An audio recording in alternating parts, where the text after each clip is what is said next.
بھئی ہم پوچھ رہے ہیں نا، ہم سوال پوچھ رہے ہیں، سارا سال نہیں میری قوم کے بچوں سے پوچھتے۔ محرم شروع ہوتا ہے تو سوشل میڈیا پہ شروع، گھوڑا کہاں لکھا ہے، ماتم کہاں لکھا ہے، ذوالجناح کہاں لکھا ہے، کالے کپڑے پہننا کہاں لکھا ہے، لکھا ہے لکھا ہے لکھا ہے۔ کہنے والوں کچھ ہمیں بھی تو بتاؤ کہ خلافت کہاں لکھی ہے؟ بھئی ساری زندگی ہم ہی بتائیں، جواب ہم دیں، ہم کٹہرے میں کیوں کھڑے ہوں؟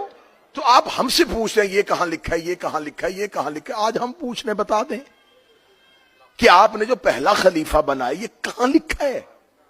یہ دیکھا آپ نے کس طرح یہ رافضی، یہ جھوٹا، یہ مکار، یہ جو فریبی شیعہ ہے، یہ کس طرح حضرت ابوبکر صدیق رضی اللہ عنہ کی خلافت کا منکر ہو رہا ہے، اور کتنے احسن انداز کے ساتھ یہ بھولے بھالے سنی مسلمانوں کو گمراہ کر رہا ہے۔ اختصار کو مد نظر رکھتے ہوئے یہ 4 احادیث مبارکہ سناؤں گا حضرت ابوبکر صدیق کی خلافت خلیفہ ہونے کی، اور 2-3 روایت سناؤں گا کہ حضرت علی رضی اللہ عنہ نے حضرت ابوبکر صدیق کے ہاتھ پر بیعت کر لی، اور یہ روایات بھی میں ان شیعہ کی کتب سے ہی سناؤں گا۔ اور پھر میں آپ کو بتاؤں گا کہ مولا کائنات کا وہ فرمان جس میں انہوں نے فرمایا کہ جو مجھے چوتھا خلیفہ نہ مانے اس پر اللہ کی لعنت ہو۔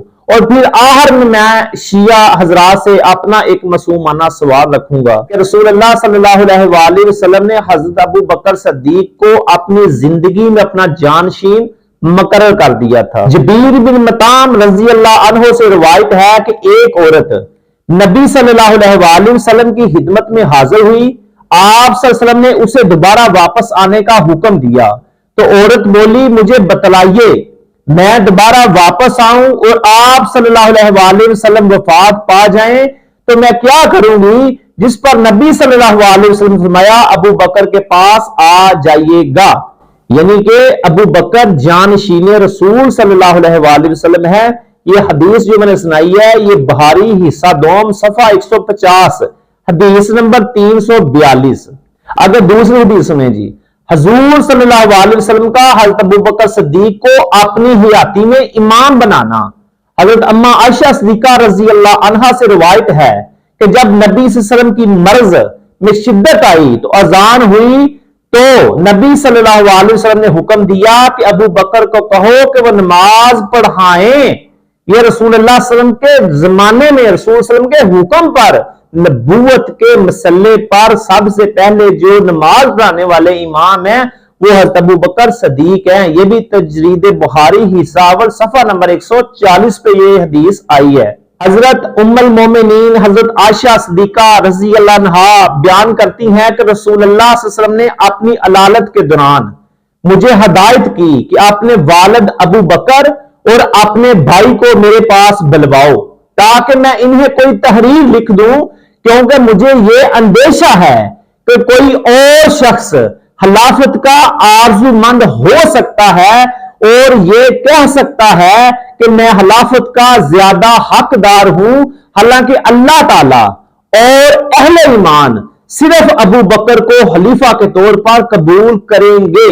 روایت کرنے والی ہیں اما عائشہ صدیقہ رضی اللہ عنہا، اور یہ مسلم شریف جلد سوم کتاب فضائل صحابہ حدیث نمبر 6057 یہ حدیث آئی ہے۔ اب میں نے آپ کو 3 4 5 احادیث مبارکہ سنائی کہ رسول اللہ صلی اللہ علیہ وسلم نے حضرت ابو بکر صدیق کو اپنی حیاتی میں خلیفہ مقرر کر دیا تھا۔